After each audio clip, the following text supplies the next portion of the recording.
तो इससे पहले वाले सेशन में जो भी सेशन चला था तो उसमें हमने बात की थी प्रकाश से परावर्तन की, रिफ्लेक्शन ऑफ लाइट। ठीक है, तो प्रकाश से परावर्तन में हमने बहुत सारी चीजें पढ़ी थी। अगर उसे हम जल्दी से रिकैप करा दें आपको, तो प्रकाश के परावर्तन में सबसे पहले हमने पढ़ा था प्रकाश क्या होता है। ठीक, उसके बाद हमने पढ़ा था प्रकाश के गुण। ठीक है, प्रकाश के गुण हमने पढ़े थे। फिर हमने पढ़ा था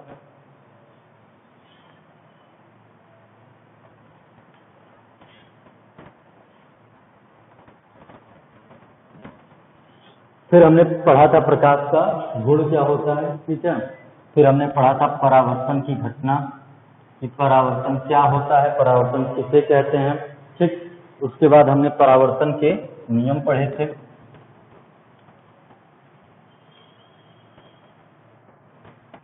उसके बाद परावर्तन के नियम पढ़े थे। ठीक है, परावर्तन के नियम के पढ़ने के पश्चात हमने गोलीय पहले सिंपल मिरर जिसे हम कहते हैं साधारण दर्पण, तो हमने साधारण दर्पण पढ़ा था। फिर उसके बाद हमने गोलीय दर्पण पढ़ा था। हमने साधारण दर्पण पढ़ते समय साधारण दर्पण से प्रतिबिंब का बनना भी पढ़ा था। ठीक है, प्रतिबिंब का बनना। उसके बाद हमने गोलीय दर्पण, फिर उसके पश्चात गोलीय दर्पण से प्रतिबिंब का बनना हमने पढ़ा था। ठीक है, उससे पहले हमने गोलीय दर्पण से प्रतिबिंब बनने के लिए कौन कौन से किरणों की आवश्यकता होती है हमने ये भी पढ़ लिया था। ठीक है, उसके बाद हमने ये जाना था कि U, V और F क्या होता है। गोलीय दर्पण पढ़ने के पश्चात हमने गोलीय दर्पण में जो बिंदु होते हैं, जो कुछ डेफिनेशंस होते हैं, हमने वो पढ़ा था। जैसे ध्रुव क्या होता है, मुख्य अक्ष क्या होता है, फोकस क्या होता है, वक्रता त्रिज्या, वक्रता दूरी क्या होती है, ये सब हमने पढ़ा था। ठीक है, फिर गोलीय दर्पण से प्रतिबिंब का बनना। फिर उसके बाद हमने U, V, F पढ़ा था क्या होता है। फिर उसके बाद हमने चिन्ह परिपाटी पढ़ा था। ठीक है, साइन कन्वेंशन की हम चिन्ह कैसे लेते हैं दर्पण। पहले हमने वस्तु, प्रतिबिंब और फोकस की बात की थी कि यह किस डायरेक्शन में होगा तो कौन सा साइन लिया जाएगा। तो एक बार मैं आपको रिकैप करा दूं अगर, तो मैंने कहा था कि अच्छा एक चीज और, आप ये सब चीजें एक बार रिवाइज करेंगे। ठीक है, क्योंकि अब हम इससे आगे बढ़ेंगे। ठीक, प्रकाश का परावर्तन हमने आपको पूरा पढ़ा दिया था। ठीक है, और एक आध कुछ UVF में संबंध भी बता दिए थे हमने। रह गया था तो क्वेश्चन बताना। तो आज एक दो क्वेश्चन मैं बता दूंगा कि प्रकाश के परावर्तन के क्वेश्चन कैसे लगते हैं। उसके बाद आप एक बार पूरा प्रकाश का परावर्तन दोहरा जाइएगा। ठीक है, रिवाइज कर लीजिएगा। उसके बाद हम अगर नेक्स्ट क्लास से प्रकाश के अपवर्तन के बारे में पढ़ेंगे। ठीक है,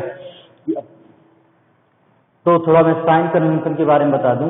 चिन्ह परिपाटी तो मैंने बताया था सबसे पहला कि वस्तु हमेशा मिरर के दाहिने साइड रखा जाता है। ठीक ना, वस्तु हमेशा जो भी दर्पण है उसके दाहिने साइड, बाएं साइड रखकर कभी भी हम वस्तु का प्रतिबिंब नहीं बनाएंगे। ठीक है, जैसे वस्तु कभी भी रखेंगे तो हम इधर रखेंगे, चाहे दर्पण अवतल हो या फिर दर्पण उत्तल हो। ठीक ना, प्रतिबिंब वस्तु हमेशा दाएं साइड रखेंगे हम, ये नियम। ठीक, अगर आप बाएं साइड रखकर बनाते हैं तो आपका जो भी फिगर आपने मेंटेन किया है उसे गलत माना जाएगा। तो सबसे पहला नियम कि वस्तु हमेशा दर्पण के दाहिने साइड होता है। ठीक है, right side to the mirror. उसके बाद मैंने बताया था कि दर्पण चाहे उत्तल दर्पण हो या फिर अवतल दर्पण, ये दर्पण उत्तल भी हो सकता है या अवतल हो सकता है। ठीक है, तो दर्पण से दाएं साइड जो भी दूरी ली जाएगी उसे हम प्लस में लेंगे, और दर्पण से नहीं, गलत हो गया। दर्पण से जो दाहिने साइड की दूरी होगी, जो बाएं साइड की दूरी होगी, उसे हम प्लस में लेंगे, और जो दर्पण के सामने वाली दूरियां होंगी उसे हम माइनस करेंगे। ठीक है, दर्पण के पीछे वाली दूरियां हमेशा प्लस होंगी, चाहे वो उत्तल दर्पण हो या अवतल दर्पण हो, और दर्पण के सामने वाली जो जिधर वस्तु रखी जा रही है वो हमेशा माइनस में होगा। ठीक है, उसके पश्चात ऊपर मुख्य अक्ष से ऊपर की दूरियां प्लस में, मुख्य अक्ष से नीचे की दूरियां माइनस में। ये कब यूज होता है? जब हम हाइट की बात करते हैं, height of object, height of image. तो अगर ऑब्जेक्ट को हमेशा ऊपर रखेंगे तो उसकी जो हाइट है वो हमेशा प्लस में दी जाएगी। अगर प्रतिबिंब ऊपर बनता है तो उसकी हाइट प्लस में, अगर प्रतिबिंब नीचे बनता है तो उसकी हाइट माइनस में ली जाती है। ठीक है, तो ये कुछ नियम थे। और उसके बाद मैंने एक और बताया था कि सभी दूरियां हमेशा कहाँ से ली जाती हैं? पोल ऑफ द मिरर, मतलब सभी दूरियां दर्पण के ध्रुव से ली जाती हैं। ठीक है, तो इतनी बातें हो गई थी। फिर हमने यूवीएफ में संबंध पढ़ा था कि दर्पण के लिए यूवीएफ में संबंध होता है 1/f बराबर 1/v प्लस 1/u। और उसके बाद हमने मैग्निफिकेशन के बारे में पढ़ा था, आवर्धन के बारे में। ठीक है ना, तो आवर्धन क्या था? तो आवर्धन अनुपात था किसका किसका? Height of image upon height of object. ठीक ना, मतलब कि दर्पण जो मैग्निफिकेशन था, जो आवर्धन था, वो अनुपात था। किसके किसके बीच में अनुपात था? हाइट ऑफ इमेज अर्थात कि प्रतिबिंब की ऊंचाई और वस्तु की ऊंचाई का अनुपात हुआ था। ठीक है, और उस बाद में हमने एम यू वी में संबंध देखा था, तो M equal to minus V upon U भी हमने देखा था। तो ये सब हम पिछली क्लासेस में जब भी चली थी तो हमने सब कुछ पढ़ा था। ठीक है, अब थोड़ा हम एक आध क्वेश्चन बता दें साइन कन्वेंशन से, चाहे जो भी क्वेश्चन हैं वो कैसे लगेंगे। ठीक है, क्योंकि यहाँ क्वेश्चन जानेंगे कैसे लगेंगे तो फिर आपको जब लेंस पढ़ा जाएगा तो लेंस में भी यही सब चीजें हैं, पढ़नी है हमें। ठीक है ना, लेंस में भी यूवीएफ में संबंध पढ़ना है, लेंस के लिए आवर्धन पढ़ना है, फिर लेंस में भी क्वेश्चन आएंगे लास्ट पे। तो वहां पर हमें आंसर मतलब क्वेश्चन लगाने में बहुत आसानी होगी। ठीक है ना, क्योंकि हमने दर्पण में ऑलरेडी लगा के रखा है। ठीक है, तो एक आध क्वेश्चन हम देखेंगे आज। तो ये सारे टॉपिक्स हमने कंप्लीट कर दिए थे, और ये सारे टॉपिक्स आते हैं प्रकाश के परावर्तन में, अर्थात प्रकाश का परावर्तन हमारा कंप्लीट हो चुका था। मैं आपको एक क्वेश्चन लगा के बता देता हूँ कि कैसे परावर्तन के क्वेश्चन लगेंगे। ठीक है, तो चलिए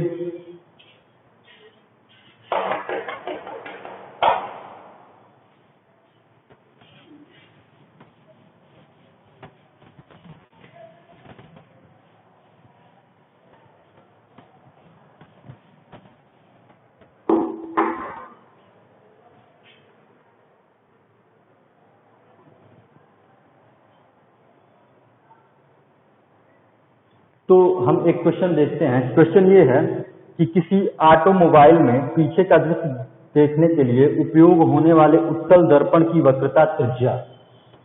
तो क्वेश्चन लगाने का सबसे पहला तरीका होता है, सबसे इंपॉर्टेंट तरीका, या फिर मेरा जो खुद का तरीका है, मैं अगर आप लोगों से साझा करूं तो सबसे पहले आपको जो दिया हुआ है उसे आप लिख लें।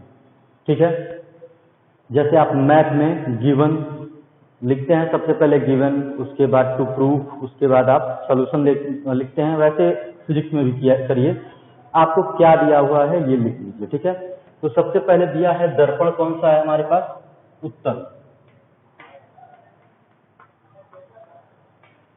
और उत्तल दर्पण की वक्रता त्रिज्या दे रखी है कि वक्रता त्रिज्या जो है वो 3 मीटर है।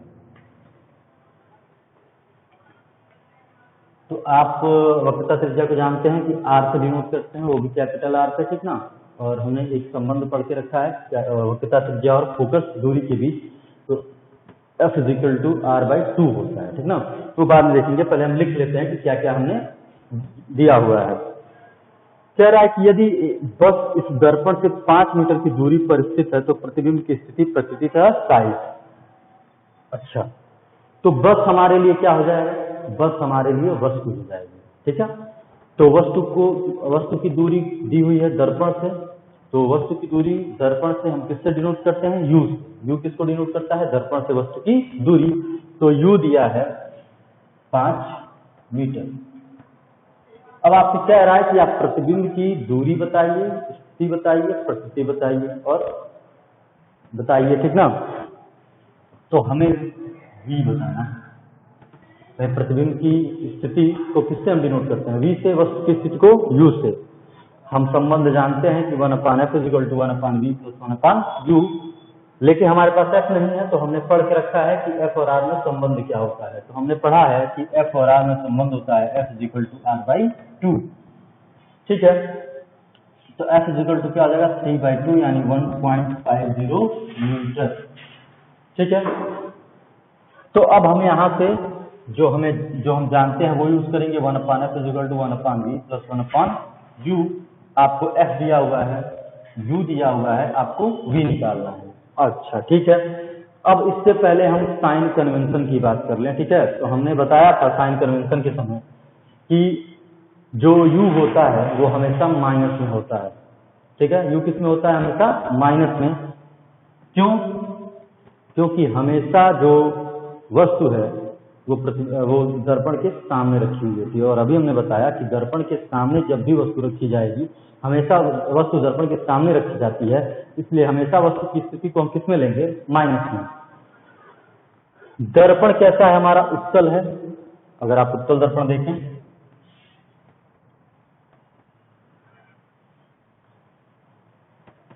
ठीक है, उत्तल दर्पण का जो फोकस होता है बाएं साइड होता है, और हम इसकी दूरी कैसे लेंगे? प्लस में, क्योंकि हमने पढ़ा है कि दर्पण से पीछे की जो दूरियां होती हैं वो किस में ली जाती हैं? प्लस में, और दर्पण के सामने की दूरियां किस में ली जाती हैं? माइनस में। तो फोकस उत्तल दर्पण का इधर फोकस किस में होगा? प्लस में ही रहेगा। तो हम इसको डिनोट भी कर सकते हैं या नहीं भी, समझने के लिए हम इसको प्लस ले लेते हैं। ठीक है, अब हम इस फार्मूले पे रखेंगे, v निकल के आएगा, और v जब निकल के आएगा तो वहां से हम बताएंगे कि प्रतिबिंब कहाँ बनेगा। ठीक है, कैसा बनेगा। चलिए, तो हम इस फार्मूले का यूज करते हैं। तो 1/f, तो 1/f कितना है? 1.5 प्लस, हम नहीं लिखते हैं, ठीक है, बराबर 1/v प्लस 1/u। u कहाँ गया? माइनस में है, तो इसमें लिख देते हैं -5।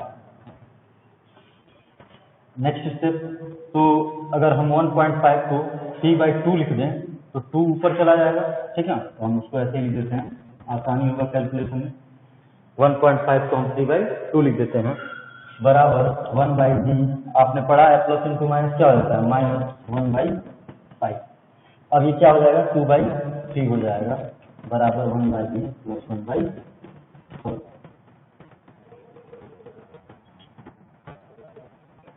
ठीक है, अब ये माइनस इधर आएगा, प्लस हो जाएगा, तो 1/v बराबर हो जाएगा, ये दोनों ऐड हो जाएंगे, 2/3 प्लस 1/5। तो 1/v बराबर, आप इसका एलसीएम ले लेंगे, 15 हो जाएगा, और ये 10 हो जाएगा, और ये 3 हो जाएगा। आपको इतना मैथमेटिक्स आता होगा, ठीक ना। तो 1/v हो गया 13/15।